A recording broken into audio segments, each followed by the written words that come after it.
Gareth Southgate's going to ring you. He started ringing and I was just sat there, didn't answer it. Started ringing again, didn't answer it. I was so bad, I can remember going home and I physically cried. I decided to message Bielsa. You know, that's definitely one of the best moments of my life so far, is getting Leeds promoted. The next best moment was the parade after we won the treble. That parade was crazy. Yeah? It was so good. And do you know what made it better? You know, he's still my father, I still love him. You know, I think he gets out in 2025, 26, and the one thing he said to me, which you could have asked for anything, he says, literally all I want now to just travel the world and watch you play football. Give me that and I'm happy. That's giving me goosebumps, you saying that then. Hello and welcome to Unfiltered. My name's Ollie Dugmore and my guest today is a footballer. Born in Leeds and raised in poverty by his mother and grandmother while his father spent recurring stints in prison, he began his professional career as a midfielder at Leeds United, where he was dubbed the Yorkshire Pirlo. In 2020, he started every game for England at the Euros.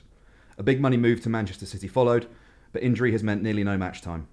Gareth Southgate says he is a super player, but inevitably it's not a situation that can continue forever. His best friend says he's never let the football, the fame, the money get on top of him. My guest today is Kalvin Phillips. How are you, mate? Yeah, I'm very good, thank you. Good. Glad to have you with us. On Unfiltered, we like to... Well, it's a conversation about how the events of your life made you who you are. Mm-hmm. And, well, this film you've got coming out, this documentary you've got coming out with Amazon, focuses on all of that. So We'll talk about it a bit today. Yeah. We like to begin at the beginning. Makes sense. You grew up in Leeds in the 90s and early noughties. Yeah.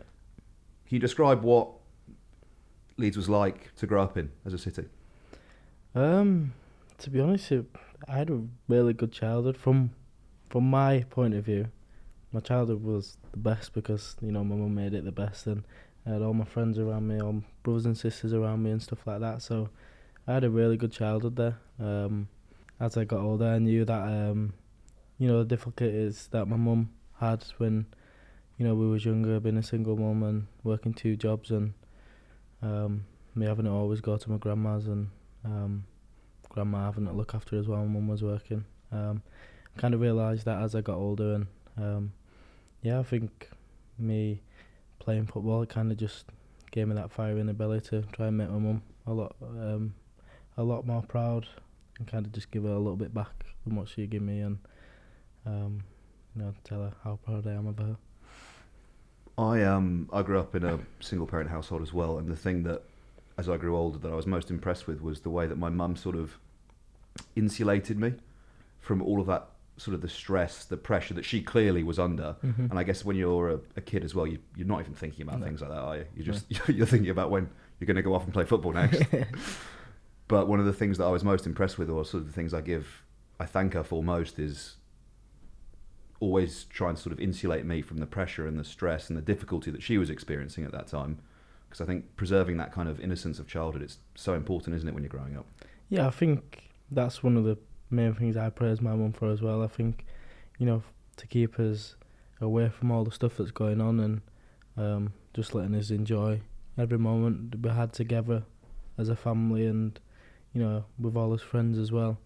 I think, you know, she did unbelievable to do that, and, you know, it was only when, you know, I was turning like 11, 12, 13 when, you know, I'd maybe walk into the kitchen, she'd be a little bit upset and I'd ask her what's wrong, and I seen more signs of that, and and then obviously I started playing football, went to Leeds, and you know, just wanted to really push myself to become the best person that I could, not just for me but for her as well, because of how much she's sacrificed. It's a difficult thing, isn't it, as a young lad, you know, being 11, 12, 13, trying to get involved in those, I guess, more adult conversations, you know, especially because you feel obliged to, you know, I was the oldest man in the house, and you're trying to be an adult. You think you're an adult, but you're fucking not. You know what I mean? Yeah, literally. That's what it felt like. Because obviously, you know, my mum, obviously my dad wasn't around at the time, and never had that father figure there to help me or to guide me in any way. But my mum basically did both jobs, and she helped me do that. And, you know, I try to speak to her and ask her what's wrong, why are you crying? She's like, oh, nothing, it's fine. She'd be like, nothing, it's fine, wave it off. And but I just had to look after our brothers and sisters and make sure they was behaving well enough to stop adding more stress to my mum's life. And were they well behaved? Yeah, very well behaved. Very well behaved. I think I did a good job of doing that. Of course you did. Tell me a bit more about the family dynamic. You mentioned your brothers and sisters, but also your gran as well. Yeah, so my gran was a very special woman, Granny Val. I don't know if many people have seen it, but there's a Leeds documentary out that she was involved in quite a lot in that, and if you do watch it, you can tell what type of woman she is. She was an amazing woman, and she was basically the queen of our family. She had 8 kids, got a very big family. She made sure she had time for every single, grandchild, great grandchild, daughter, son. So yeah, she's a special woman, and she was very funny as well at the same time. So I can remember she used to her and my mum used to always give each other a little bit of stick when they used to go around, but she used to love them. Yeah, she was just hilarious. So sense of humour is really important, isn't it? Particularly when you're growing up. Yeah, especially in our family. I think our family is one of the funniest. I've got some of the funniest people in my family. It's ridiculous. So yeah, I think you'll probably see it on a few clips in the documentary how funny some people are, and I think that kind of just extends to what type of people we are. We're very, very happy, very loud at the same time, but also very humble as well. You've got a twin sister. If she was sat there where you're sat right now, and I was talking to her about you, and she was going to tell me a funny story about you, what would she tell me? Actually, you know what? I actually don't know. You're probably trying to think of one as well that you can actually say. Yeah, I'm trying to think at the same time, but I actually don't know. I actually don't know what she'd say. I think she'd probably just remember something of when we was younger. I don't really know. Well, how would she describe you then? Just funny, annoying at the same time. But me and my sister live together. So me and my girlfriend and my sister live together in Manchester. So I'm very close to my twin sister. She works from home most of the time, and we spend quite a lot of time together. So there's been times where I've annoyed her on numerous occasions, but I can't really say what I've annoyed her about. Fair enough. So. And okay, so it's in the film as well, isn't it? But you moved to Manchester, and then your mum moved into your gaff in Leeds, didn't she? Yeah. Must be quite nice as well to be able to sort of, have the house that you've paid for from your football, and then say, go on, mum. Yeah. You have that. I think that's what I've always wanted to do. I've always wanted to make sure my mum's, secure in her own house, not having to pay rent and stuff like that. And I think it's the least I can do after the way that she's brought me and my brothers and sisters up. So for me to be able to do that with the job that I do, and just to help her a little bit more and help her, be a little bit more stress free. And she loves it, to be fair. She's non-stop gardening now, so there's quite a funny scene in the doc where she can't work out how to use your cooker. Yeah.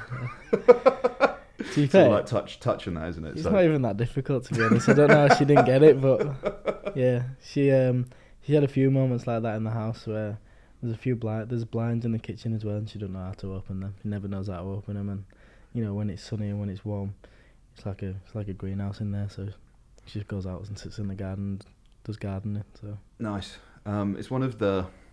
We interviewed Niall Horan for this podcast, and one of the first things he did was sort his parents out once he got that sort of first paycheck. And Stormzy talks about it all the time as well, doesn't he? Like taking care of his mum when he got paid for the first time. And Stormzy, obviously, he's single parent household, I do believe. Niall less so, but I don't know whether there's just something about when you're a young lad and you've done all right for yourself.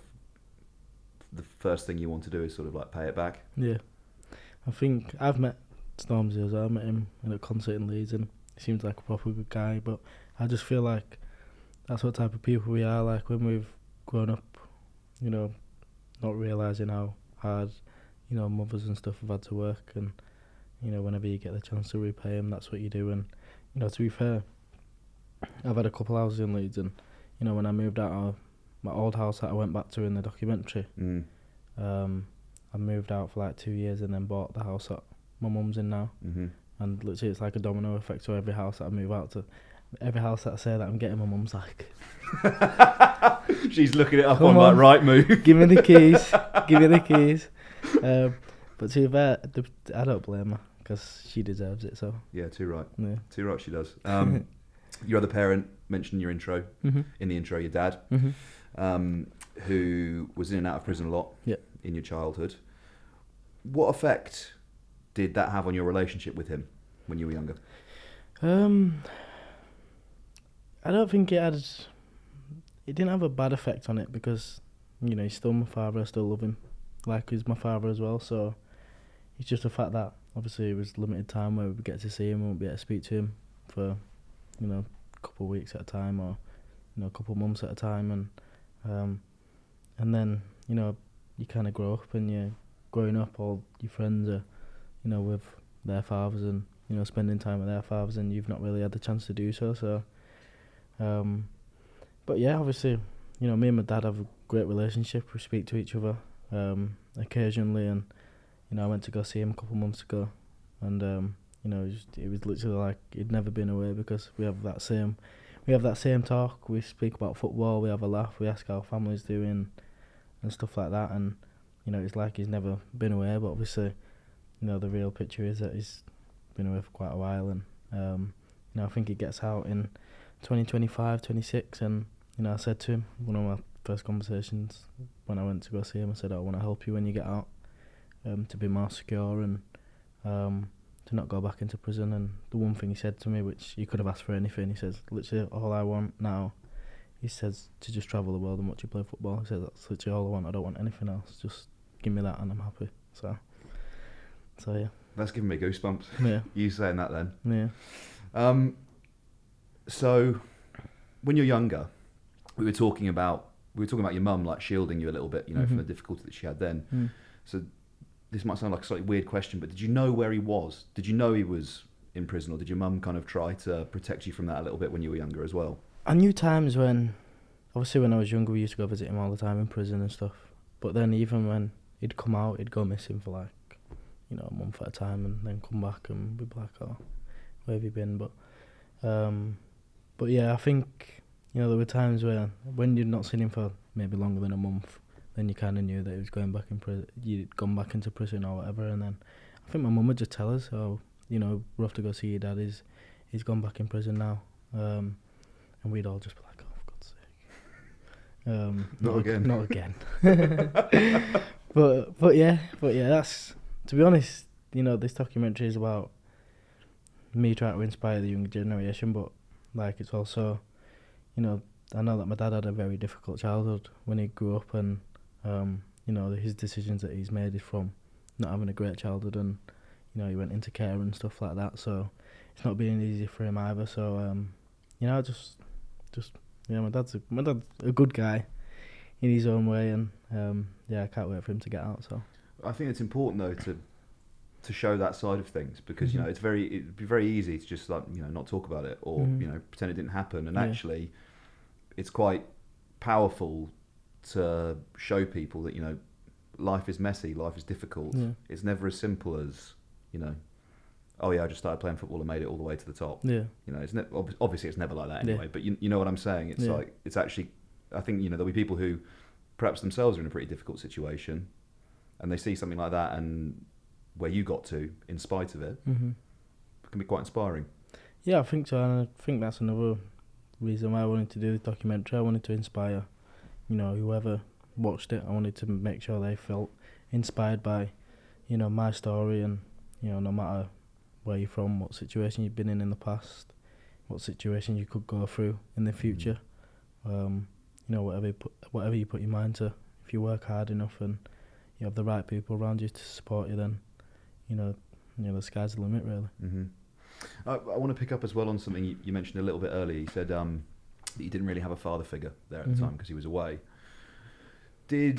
How did that experience sort of impact how you perceive like being a man? If you don't have a dad there all the time to look up to, and sort of be like a guiding light, how did that experience change being sort of a positive male role model and that sort of thing for you? I think it was just whenever I got a chance to interact with kids and stuff, And even like me and my girlfriend speak about it now, like whenever we have kids, I'm never gonna not be with my kids, you know what I mean? Because I know how I felt when I was younger, when, you know, I didn't see my dad for a few months and stuff like that. But I think, you know, with me, if you ever see me interact with kids and, you know, talk to kids and young fans, like I go out my way to do everything that I can for them, because I know exactly how it feels when, you know, you want to say hello to somebody, you want to say hello to like a footballer you see maybe at a shopping centre or something, and then you don't really say it because you're too scared or too shy. So I just try and, you know, speak to them like I'm a normal person, because that's what I am. Yeah. Make them feel very comfortable and, you know, just be a highlight of the day. Maybe if they've seen me, you know, they say, oh, go home and tell a friend, oh, I think Kalvin Phillips in. Like, let me have a picture, he's talked and stuff like that. So I just like to, you know, just show, you know, appreciation for all the fans that obviously look up to me and as a role model and stuff like that. I guess the other side of it as well is, yeah, okay, maybe there's not necessarily like that father figure there, but there are plenty of strong women in your life that have sort of, you know, stepped, you know, talk about your gran, talk about your mum, what they went through for you, and that, you know, just because perhaps someone's dad isn't there doesn't necessarily mean that there aren't role models, that there aren't people for them to look up to. And actually, the sort of the strength of women in doing that is, you know, it's really evident in the film as well. Yeah, I think, you know, like you see in the documentary, the women are so important in my life, and they've done an amazing job at being both, you know, mother and father figures. And but for me as well, you know, the father figures that I've had, not father figures, but, you know, somebody who had, you know, not, it's been my head coaches who, you know, I've been playing football under and stuff like that. Like, I've always wanted to make sure I'm doing everything right in my own way, so I'm not disappointing them and stuff like that. So whenever I've had a coach for, like, you know, a couple of years, because at Leeds it was changing managers every 2 months, so it was hard to do that. But when Bielsa came in, he was like a granddad figure, basically. And Godfather. yeah, I'd do everything possible, to, you know, obviously to make him happy and make his life easier at the training ground, and I'd always want to impress him. And it's weird, it sounds a little bit weird, but it's like my father figures were kind of coming from, you know, the managers who, you know, spending basically every day with at the football ground and stuff like that. So yeah, it's a bit of a weird one, but I don't think it is weird to say that, to be honest with you. You know, like people have mentors. You know, people have people they look up to. Sadiq Khan was one of our previous interviews, and he was talking about his head teacher at school, and he stayed in touch with him all the way through, like his life afterwards.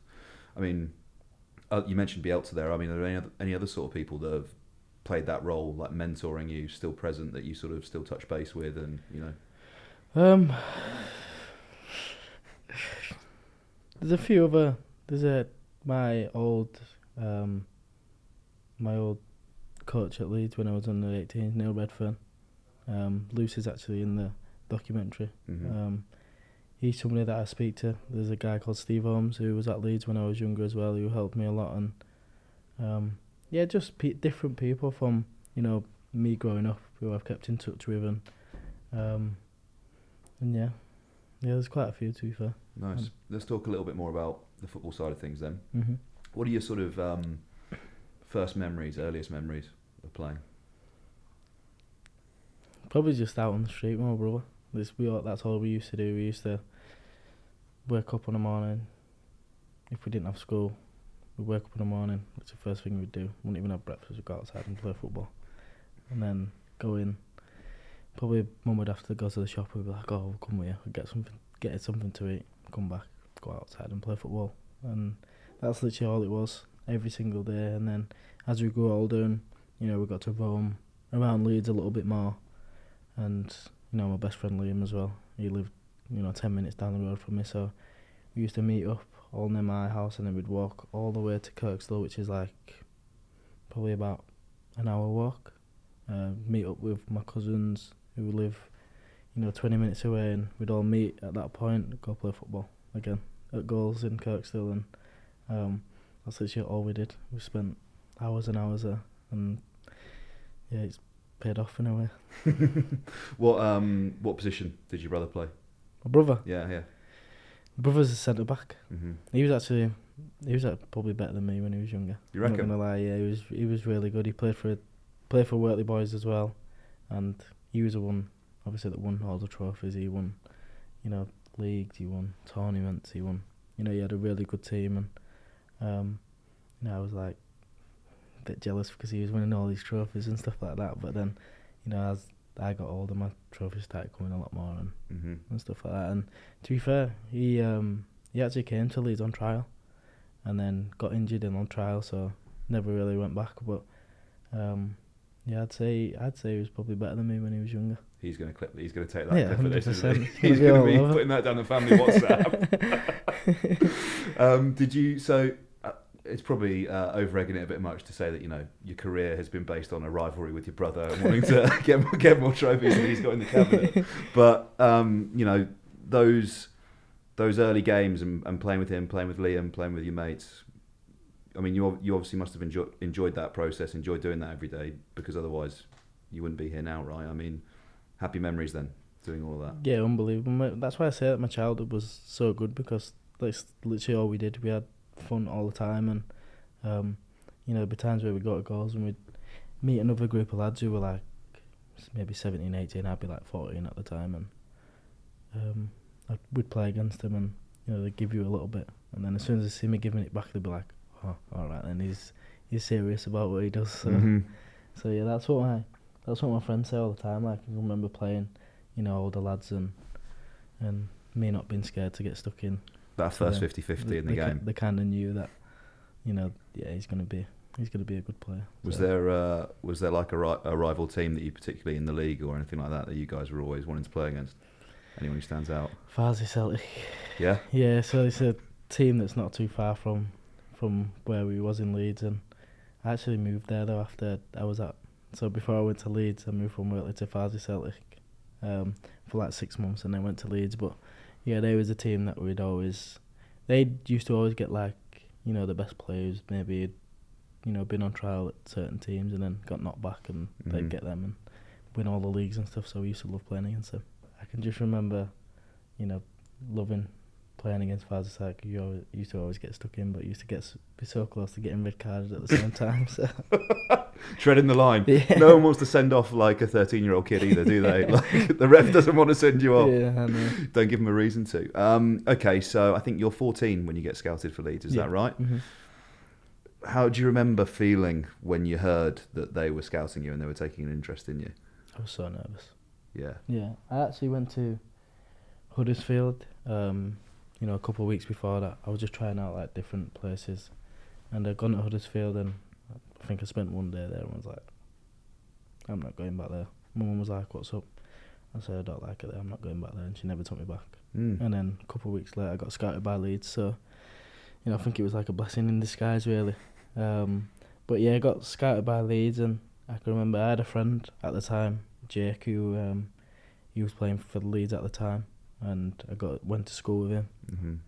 And he obviously his mum and dad used to help take him into training and stuff when my mum couldn't as well. So it was hard to integrate myself in the team, because some of the boys had been there since like they were 6 years old and stuff. And honestly, I couldn't imagine going to an academy at 6 years old, because you never get time to enjoy anything, because you just literally constantly like try to impress people. Where when I was playing Sunday League, I was just loving it, just loving life. So do you not wonder, like, when a scout like sees like a 6-year-old kid playing, like what are they seeing? That do you know what I mean? Being this 6-year-old's better than the others. I totally agree, because I just see little kids running around and having fun, like never getting tired. Yeah, and that's what they were the best days. You just never get tired. And now you do 2 laps of football pitch and you're knackered. So you'd love that like lunch break or whatever at school, where you just be absolutely banging it for like a full hour, and then again after school. And where's that gone now? I don't know. Tell me a bit more about, you said nervous, you said, when you found out they were scouting you. Talk to me a bit more about that.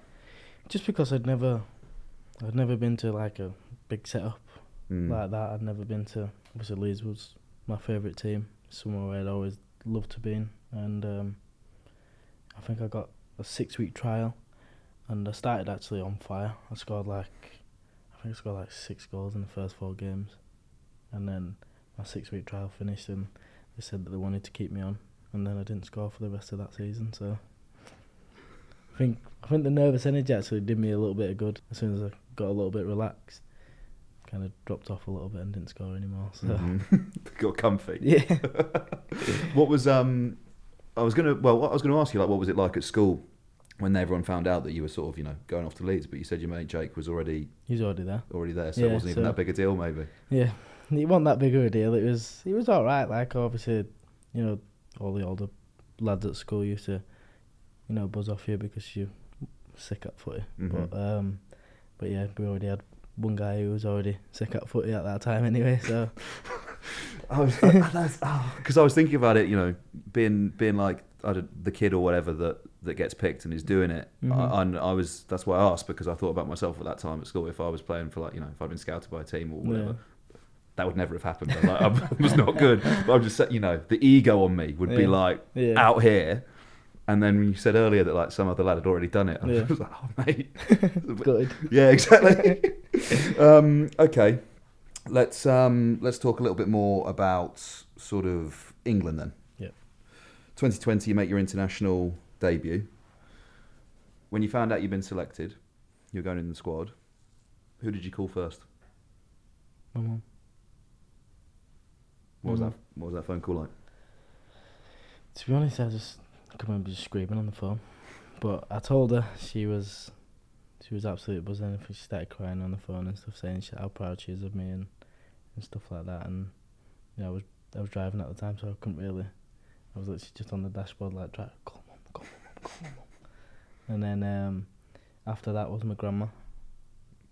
Then after that was my girlfriend, who I've been with for 14 years now. So, I've got people all around me that have been there since day one, and I wanted to tell all them first. And the reception that they gave me was just, out of how much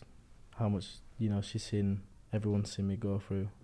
How much I've, wanted to be involved with England, and then to be finally called up was, for a major tournament, was, an amazing feeling. So how long when did you and your missus meet then?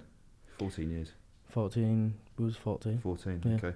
What's really striking in that list there, the first three people you called, they're all women. Yeah.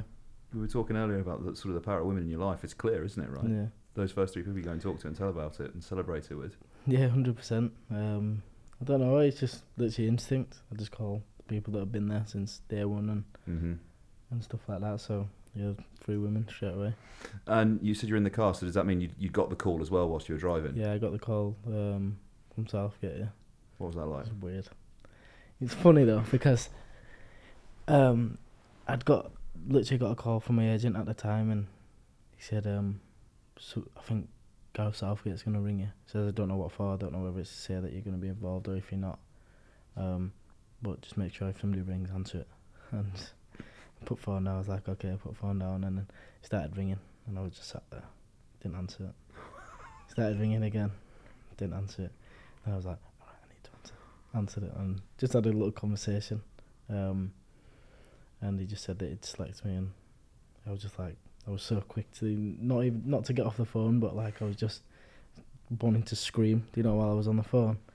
And I just thanked him for trusting me and selecting me. And then as soon as the phone went down, I was just screaming at the top of my voice. So if somebody had have had recording me in that time, they'd have been thinking, what the hell is going on there? What is he doing? Is he all right? Is he singing or is he? do you not? I've always like, where does he get your phone number from? Do you know what I mean? Did the FA just have a list of you all, and he just takes it out and he's like, all right, Kalvin, I'll give him a bell now? Yeah, I think so. I think, must do. When you first get called up for England, they give you all the details are given to, the FA and stuff like that. So, yeah, I think, but it was weird because obviously I had not saved his number, so it came up and I was like, is this his number? And then I was like, all right, give me 2 seconds. And then I answered it. So. Mate. And does the kind of the communication about England and whether or not you're going to get selected or like feedback like that, how often are you talking to Southgate, that kind of thing, or is it just if you're selected he gives you a bell and that's sort of the deal? Or? Yeah, I think especially the first time I got selected, obviously it's the first time I'd spoke to him properly, And that was obviously a special occasion because it was the first time ever I'd been called up for England. So that was alright. And then other times, normally you just get a text. You just get a text from the FA, like, oh, that maybe a month before the squad's announced, they'd be like, you're in contention to be involved in the next international break. And then maybe, I think it's the day it's announced, you'll get a text whether you're in or you're not, or you're out.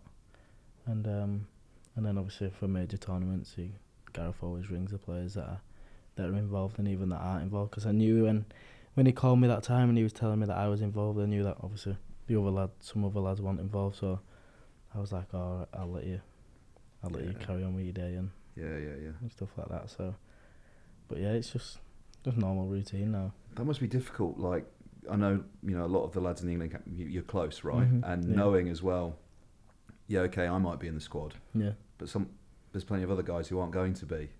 It's a weird day, isn't it? That before the squad gets announced, because some guys, in that case for you, one of the best days of your life, no doubt, and for other guys as well, like a really rotten day. Yeah, exactly. Yeah, and I was lucky that I was the only player, obviously, in my team that was playing for England at that time. Because I can't imagine being at City now and during the World Cup, say if I didn't get selected and all the other lads had been selected, I'd just be like, oh, well done, mate. Yeah, cheers. Mate, that scene in the film where you're at City and you come into the dressing room and you're like, I'm going. And then Scott Carson gets up and he's like, let me go and check my phone.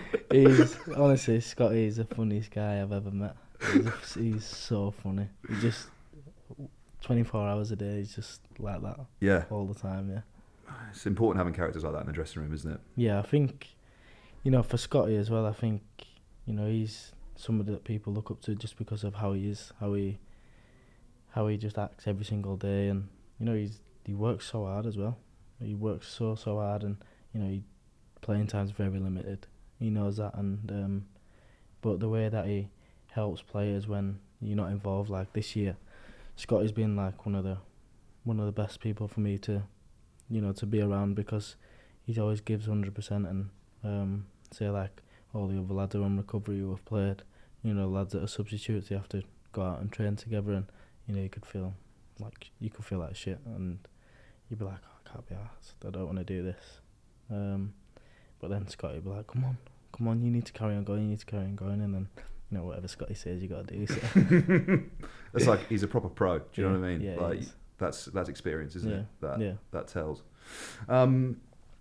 So a difficult question, because I know how close you were with your gran, but obviously she passed before the World Cup. Mm-hmm. She didn't get to see you play in that.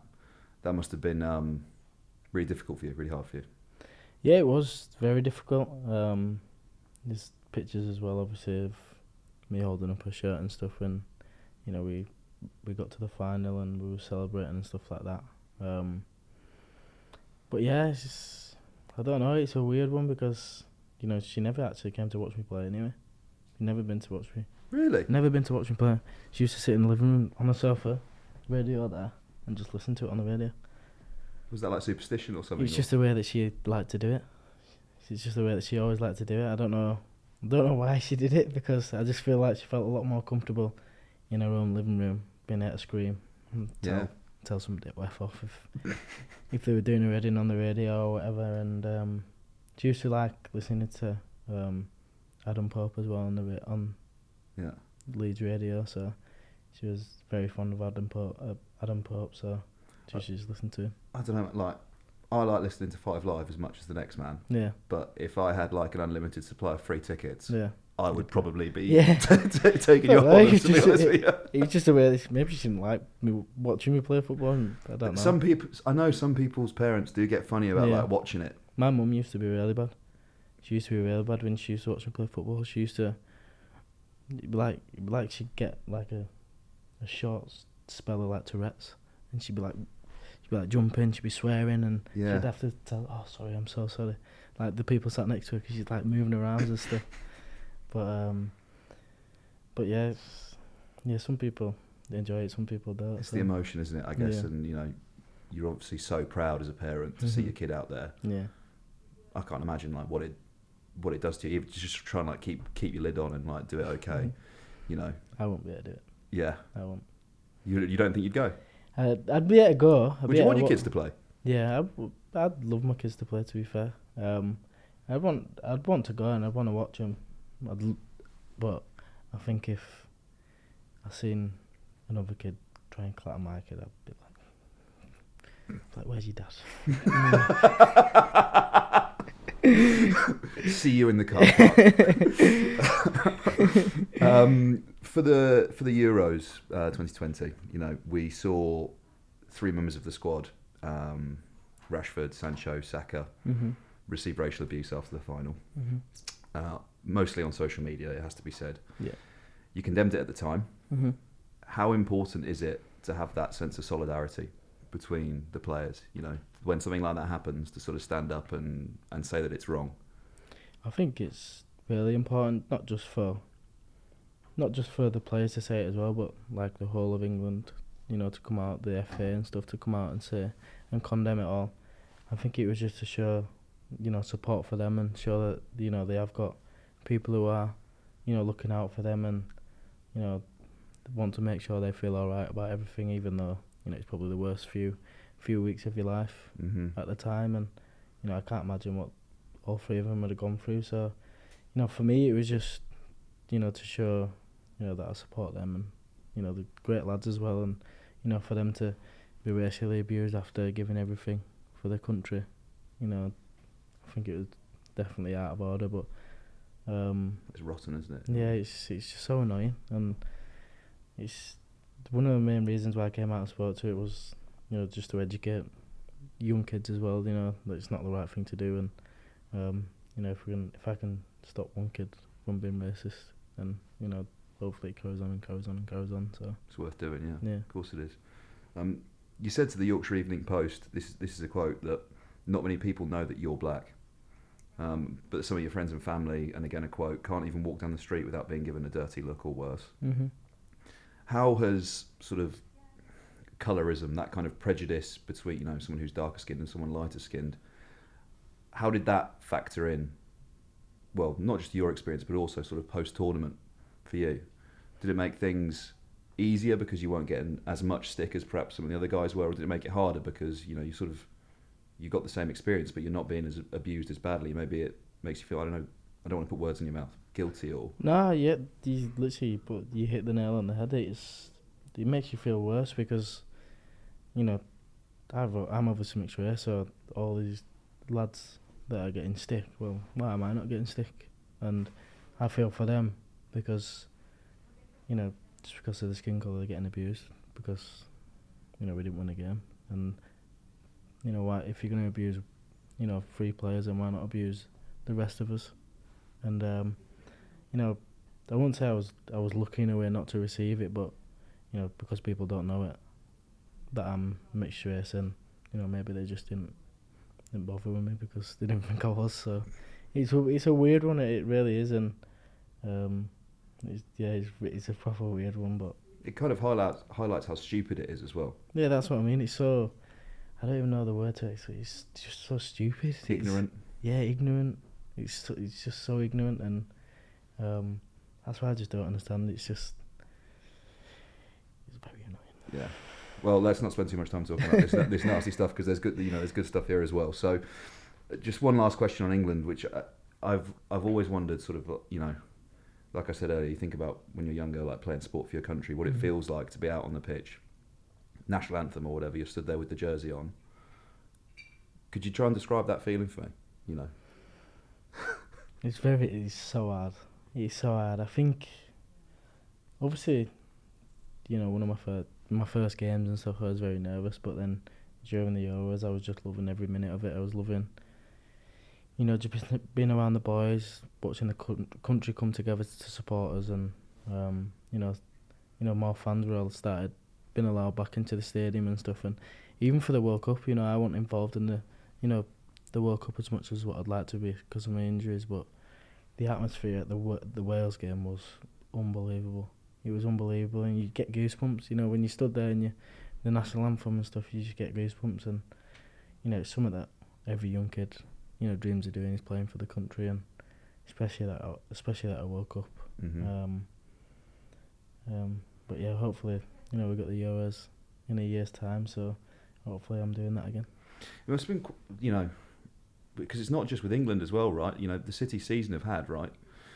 The season City have had, winning the treble, and like you mentioned, because of your injuries, not being able to play as much of a part as you would have liked.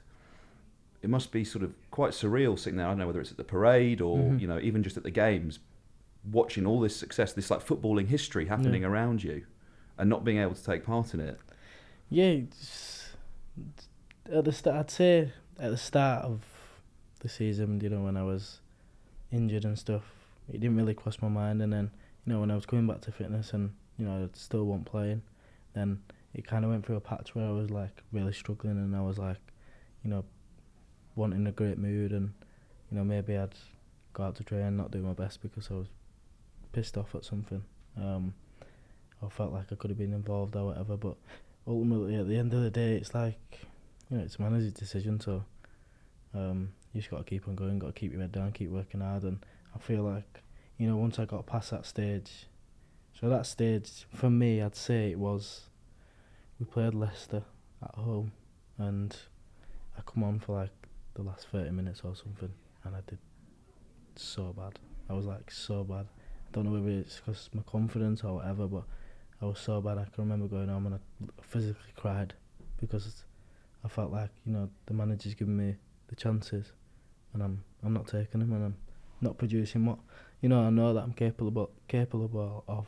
And yeah, that's when I decided to message Bielsa and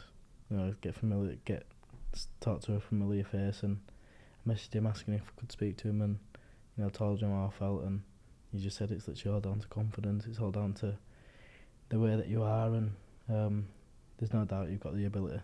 You just need to be confident in yourself, and if you're gonna do that, if you're gonna stay at Manchester City, then you got to show that you're confident in yourself. And I think after that phone call, I just thought, right, and every day I go in now, I'm just gonna be happy, positive mood all the time, and I feel like after that point, I started getting more confident, but then the rewards started coming, we started winning more games, and I just felt like it's like a momentum. We went on like a 25 unbeaten run, and beat Arsenal, who was unbelievable all season, to the league, and then beat United in the final, and then the last game into Milan, all while my family are enjoying this at the same time. I'm obviously enjoying it, thinking, even though I'm not playing and not involved as much, I'm so happy for everyone that's involved, because it's history at the end of the day, and it's something that nobody can ever take away from you. So I just got in that positive frame of mind where no matter if I played or not, I was always going to be there for whoever needed me. So you still in that frame of mind now? How do you feel? Yeah, really good. Yeah, I do. Yeah, good, I'm just buzzing for the season to start. To be honest, I want to go to pre-season and work hard and get to see the boys again, and then season starts. I know it's not the same thing. So to like compare these achievements is sort of like a bit of a fool's errand. But when you talk about like winning the Champions League, winning the FA Cup, winning the Premier League, incredible achievements. Mm-hmm. You also saw Leeds go up into the Premier League. Yeah. I mean, I'm not asking you to say if one or the other is better, but like, how do they compare to each other? I think for me, just because I'm a Leeds boy, and I played for Leeds for so many years, and all my really close friends was at Leeds. I've been there for years. I've made so many friends, and when we got promoted, that was an unbelievable feeling. It was like just a feeling you can't explain, because we had an amazing season that year, and it was hit with COVID, and then everything was just going on, and it was just weird. And then to finally get us over the line was unbelievable. And I think that's definitely one of the best moments of my life so far, is getting Leeds promoted. And then obviously the next best moment was the parade after we won the treble. That parade was crazy. Yeah, it was so good. And do you know what made it better? The weather. The rain? Yeah, it was mental. Because we went out, and obviously we didn't expect it to start raining, and everyone were like umbrellas and stuff. I'm like, we don't want it to rain, don't we? and then it just started lashing it down, and everyone tops off, swinging the tops around and stuff. It was just mental. It was so good. Amazing.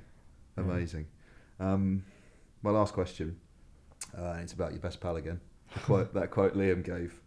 You know, we've talked a lot about money. We've talked, well, not a lot about money. We've talked about it. We've talked about success, and that quote right at the beginning from him. You know, Kalvin has never let the football, the fame, the money get on top of him. Why is that? I don't know. It's just how I've always grown up. I'd probably say it's down to my family, how they've raised me, and how my mum is, how my gran was. Just something that I'd never let happen. And you know, I'm just a normal person at the end of the day. Like, I'm a footballer, but you know, you speak to me, I'm so normal. It's ridiculous. So yeah, I don't know. It's a mad question. You must look back and think, what on earth is going on here? Yeah, all the time. I bet. All the time. But yeah, I think, you know, I'm just a humble person. I just understand that being a humble person's been a good person, and helping others when they need help or anything like that. Eventually it comes back and it's good to you. So. And not forgetting where you came from. Exactly, 100%. Kalvin Phillips, thank you so much. Thank you, mate. Appreciate Cheers, it. it's been a pleasure.